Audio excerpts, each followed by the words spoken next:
INMS students, welcome. This is the episode with Miss Ava. Last week we joined Mr. Eli on his nice jog through Maine, and you're going to join me here in Bloomington, Indiana, where I'm staying during quarantine.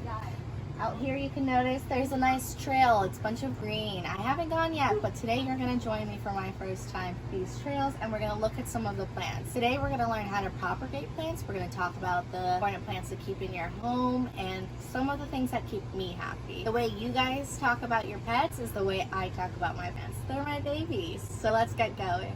Here you have a dwarf umbrella plant. I can't actually pronounce its real name. It's kind of very hard. I think some of you should give it a go. But this is a plant that needs highlight, so this is why I keep it outdoors. Here, this was a sister plant that didn't get enough light, so it dried out. You can see this one's actually growing a new baby, so that means it's getting all the nutrients it needs. There's a little bit of stuff on its leaves, so then that's probably from the rain that came. I try not to water it as often because although it needs a lot of light, it doesn't need a lot of water. A lot of these plants actually, besides this basil, don't need a lot of water. This basil, I had taken a lot of its leaves off for cooking, and some of it actually dried out because the sunlight here is very hot. I think it was actually about 85 degrees today. Might have not been so great for the plant, but otherwise you can see some new leaves coming in. Great. This is a pothos. These leaves from here, these come from my golden pothos back in New York. Here you have a silver pothos. There's like 3 major kinds. These are the ones that you're gonna see in that TikTok video, how I propagated and how I was able to bring it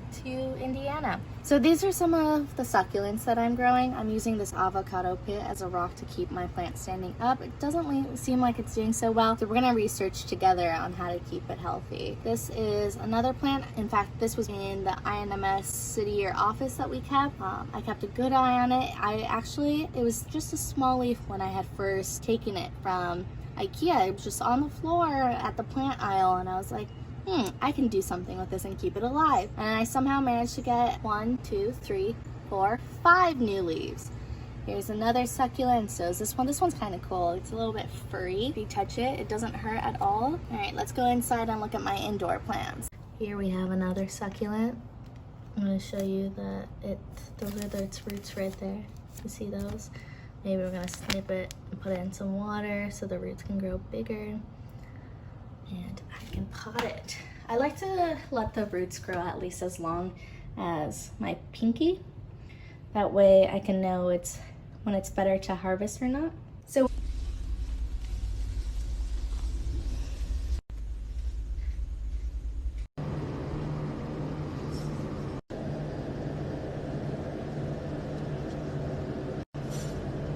when you usually get an avocado, it has this brown skin around it. It's like a casing. Once you cut the avocado, you can easily peel that skin. Let it sit out naked like this. Just a little bit raw. And here we have the avocado that's already been peeled. And if you notice that the avocado has sides that splits open, you want to make sure that you're putting it exactly where the meat of the pit is. So here it's a little bit meaty. I stuck my toothpicks there and made sure not to put it in the middle right here. That's not going to help with the root sprouting. That's how I usually like to do it. Got another one down there, making sure that can get enough moisture to open up. But otherwise, these are all my indoor plants. And I'm gonna go outside and see what's up there. These are my orchids. I brought these from New York as well. They have these beautiful leaves that I love taking care of and just petting once in a while. This one right here, I used to have this long flower as well, but actually, if you guys can zoom in here, you can see that it's sprouting a new stem of leaves. It's gonna give me a new one. There was one here. I had a whole bunch of flowers, but then Miss Ava was clumsy and decapitated her flowers. But here, if you can notice, we have 1, 2, 3, 4, 5, 6, 7, 8 flowers on this orchid. It's beautiful. This one hasn't bulbed yet. And in fact, we have a little bit of a 9th one coming in. If you can zoom in here and just look at that. I actually chose to name these after my friends because they're sisters. Let's look at the beautiful orchid, the inside of it. I think orchids are beautiful, but they are very hard to take care of. And let's look at why. So orchids have moss inside their pots. That's how you can tell whether or not they're staying wet. In fact, most orchids come in plastic, so you can see exactly what's happening. So you see those green roots? Those are healthy roots. But here, if you zoom in, you can see a little bit white stuff on those roots.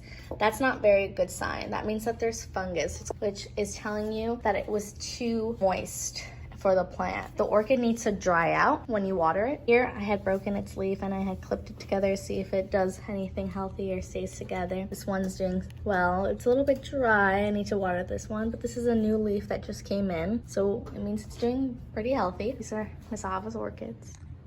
This Miracle Go orchid plant food mist a while back. I spray it at least 2 or 3 times a week in order to give my plants some nutrients that it needs.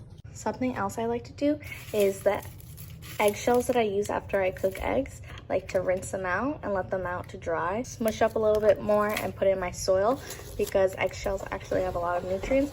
And then I like to use the rest of these as kind of like a planter. So I have these ready. All I have to do is put some dirt and then put some seeds in. Or in fact, I don't even need to put seeds in. For example, cherry tomatoes, there's seeds inside them. So all I have to do is cut it in half and stick it inside some dirt, cover it up with a little bit thin layer of dirt, and see what happens. You can do that with a lot of plants like these spring onions where you see these roots. Look at these massive roots. You all to fill out this link in the bottom. It's a BuzzFeed quiz on what plant you are, what indoor plant. And all you have to do, it's a little fun thing I did. I got a peace lily, which I actually have one. Something cool about a peace lily is not only does it filter the air, but it tells you when it's like very thirsty. So that means when it needs more water because the leaves droop. And in fact, a lot of plants do that. When the leaves start drooping, all you need to do is give it some water. Or if you see some yellowing on the leaves, that means it's probably getting too much water or not enough sunlight. So best bet is to move its place. Except this is also another fun fact. Plants actually don't like moving spots, so if you keep them somewhere, it's best to just leave them there. Okay, so we started out on the trail. You can see the balcony from where I'm staying is over there with my plants out on the porch. And now we're gonna go walking down this trail. So far, I can see a little bit of poison ivy along it. You really want to be careful when you're out in the wilderness. Even Central Park, you'll find some poison ivy, so just take a look. These are kind of what it looks like, the jagged leaves. But the poison ivy is definitely a plant to be afraid of. Oh, we can see a butterfly. All right, so let's keep walking. So plants not only have a lot of physical well-being, they also provide mental well-being. So something that we're going to learn about is mindfulness, what it means to be mindful of the space you are, how much space you're taking, and just like inside and outside in the world. And so we're going to look at that, but plants help with that. They help bring, it's been shown in a lot of studies, how plants help happiness and well-being to people. It gives us some positive energy. In fact, a lot of people don't know this, but plants can feel your emotions. So if you're upset or something, they know this. There was a study done a long time ago where they put plants side by side, and in this little box, that was a glass box, they had voice recordings on repeat. One had really good things like, you're beautiful, you're awesome, you're amazing. And the other one's like, you're terrible, you're bad, all these negative things. And guess which plant survived? The one with all the positive feedback. So it's shown that we gotta take care of the natural world. So why are plants important? Plants are important because we use it for our water, we use it for air. Plants help oxidize the air.